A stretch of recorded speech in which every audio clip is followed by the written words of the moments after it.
Bonjour, dans cette nouvelle vidéo, nous allons aborder la question des fonctions affines.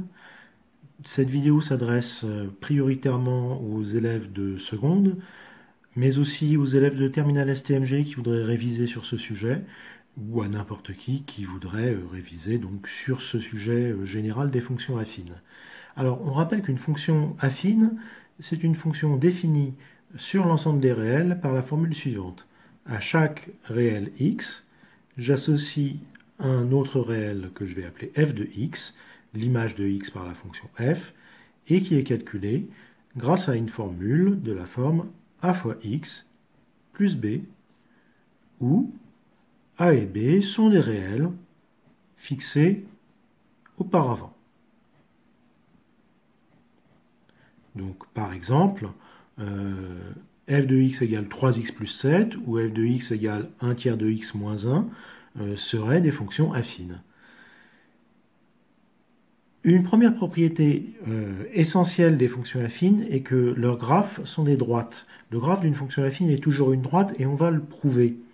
Si l'on considère deux points A et B du graphe d'une fonction affine, on aura donc un point A qui a pour abscisse XA et pour ordonnée YA, un point B qui a pour abscisse XB et pour ordonnée YB dans un même repère orthonormé. Et comme il s'agit de points de la courbe de f, on aurait YK qui serait égal à A fois XA plus B, YB égale à f de XB, c'est-à-dire A fois XB plus B. Donc le vecteur AB va avoir pour coordonnées, c'est une formule bien connue sur les vecteurs, les coordonnées du point d'arrivée moins celles du point de départ. Donc XB moins XA en abscisse et YB moins YA en ordonnée. Or ceci, avec ces formules-là pour YA et YB, ça va se simplifier. XB moins XA, il n'y a rien à simplifier, on va laisser tel quel. Mais YB moins YA, c'est A fois XB plus B moins A fois XA plus B. Donc A fois XB plus B moins A fois XA. Et comme j'ai un moins devant tout ceci, le moins se distribue, moins B. Or, on voit apparaître plus B et moins B dans une somme, donc ils peuvent disparaître. Et le A se retrouve en facteur ici, du premier terme et du deuxième, donc on peut factoriser par A. On se retrouve donc avec XB moins XA en abscisse et A fois XB moins XA en ordonnée. Et c'est là que ça devient vraiment intéressant, c'est que XB moins XA apparaît en facteur de chacun des deux termes. On a donc ici un vecteur AB dont les coordonnées sont XB moins XA multiplié par les coordonnées 1, XB moins XA fois 1, ça donne bien cette abscisse, et A, XB moins XA fois A, ça donne bien cette ordonnée. Autrement dit, le vecteur AB va être systématiquement égal à XB moins XA fois un vecteur U qui ne dépend que du nombre A. Le vecteur U, ici, est un vecteur de coordonnées, c'est ce qu'on vient de voir ici, 1 et A. Puisque tous les vecteurs construits à partir de deux points de la courbe de f sont collinaires entre eux, ils sont tous collinaires au vecteur U, puisqu'ils sont tous collinaires entre eux, c'est donc que tous ces vecteurs sont des vecteurs d'une même droite, et donc tous les points du graphe de f appartiennent à une même droite. Autrement dit, tous les points du graphe de la fonction sont alignés. Donc, il s'agit d'une droite. Le graphe d'une fonction affine est une droite dirigée par un vecteur dont les coordonnées seraient 1 en abscisse, A en ordonnée. Donc le nombre A indique la direction de la droite. On l'appelle le coefficient directeur de la droite. On pourrait aussi l'interpréter géométriquement en disant qu'il représente la pente de la droite. Donc le nombre A, on l'appelle coefficient directeur.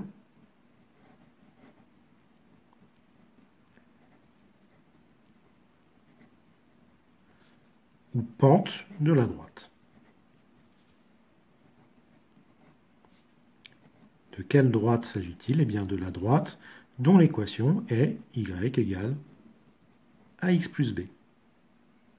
On peut montrer que toute droite non verticale a une équation de la forme y égale ax plus b.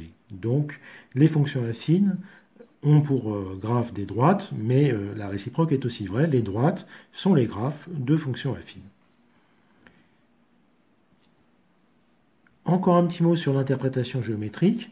On voit ici que le vecteur u a pour abscisse 1 et pour ordonnée a.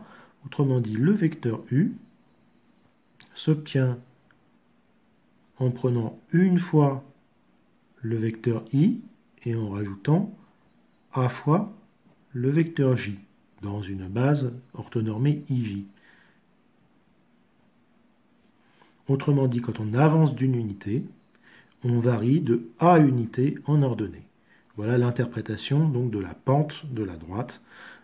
Si le nombre a est positif, on monte. Si le nombre a est négatif, on descend. Ceci a une conséquence immédiate concernant les fonctions. Pour une fonction affine, si a est positif, la fonction est strictement croissante sur R.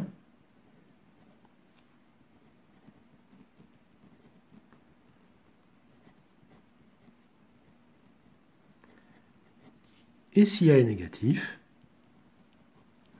eh bien réciproquement, la fonction est strictement décroissante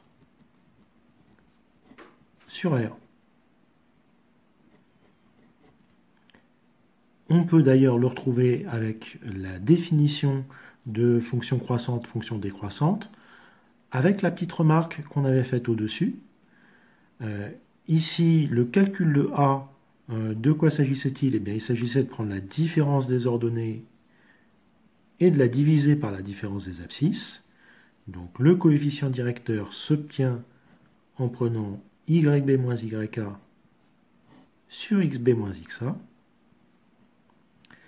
Et effectivement, si a est positif, c'est que yb moins yk est du même signe que xb moins xa.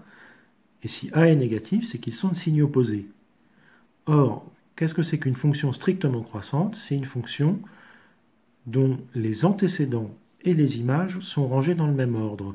Donc si xa est plus petit que xb, si a est positif, alors yk est plus petit que yb. Ce qui prouve bien ce qu'on venait d'annoncer ici. À propos des fonctions affines, une autre chose assez pratique avec les fonctions affines est que, en dehors du cas particulier où a vaut 0, qui donnerait des fonctions constantes, si a ne vaut pas 0, donc si je considère une fonction affine non constante, alors tout nombre réel possède un unique antécédent par la fonction f. Quel que soit y,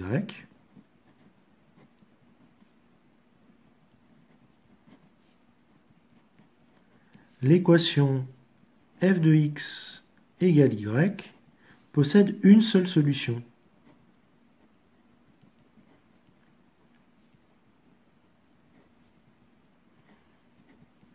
Et c'est même facile à démontrer.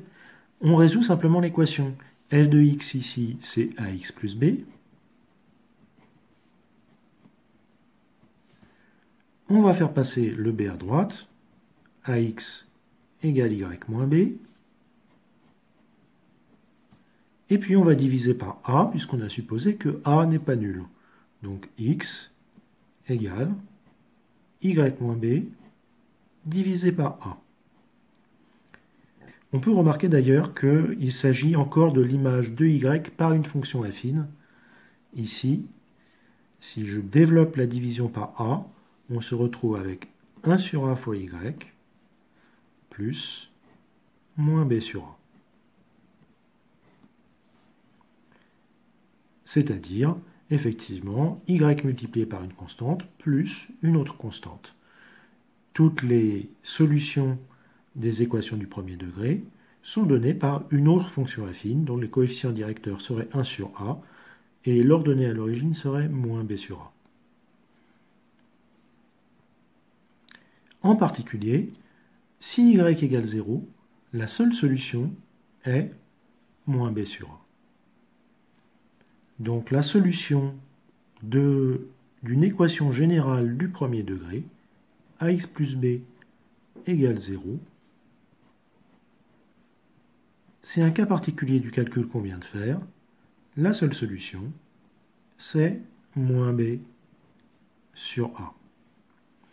Ceci est un théorème qu'il faut retenir, puisque c'est très pratique pour résoudre des équations du premier degré d'avoir une formule directe qui donne la solution. Et une conséquence intéressante est qu'il est maintenant facile de donner les tableaux de signes des fonctions affines. Si a est positif,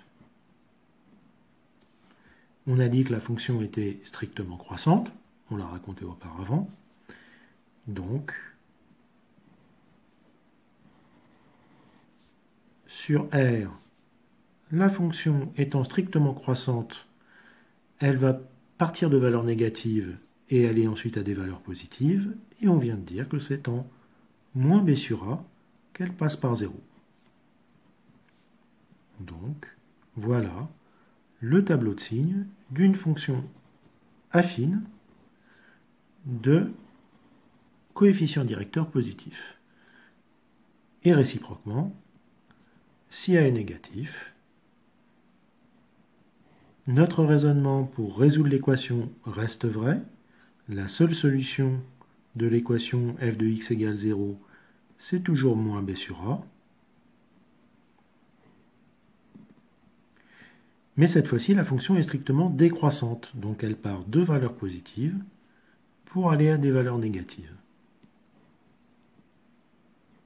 Et voilà le tableau de signes d'une fonction affine décroissante, donc avec a négatif.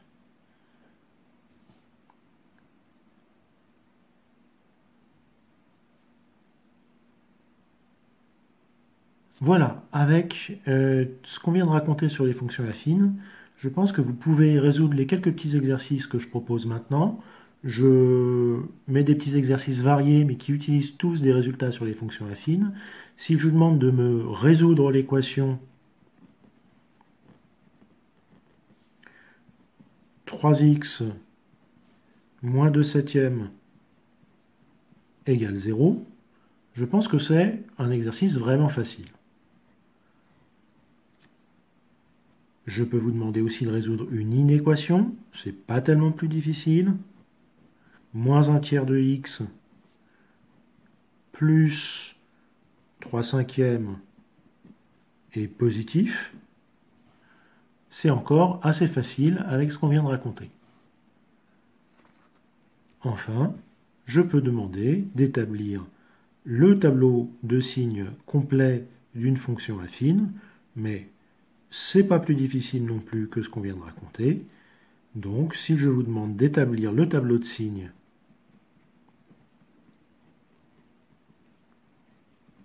de ceci,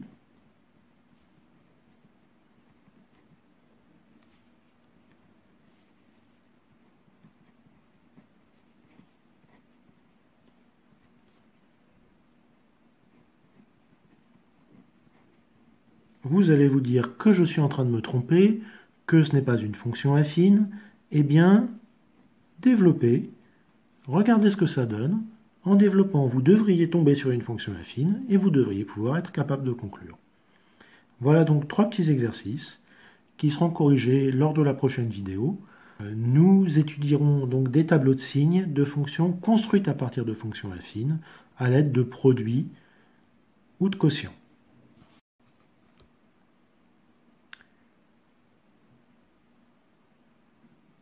Bien, donc 3 petits exercices, une résolution d'équation, une résolution d'inéquation et un petit exercice avec un peu plus de calcul où le but est d'établir un tableau de signes complet.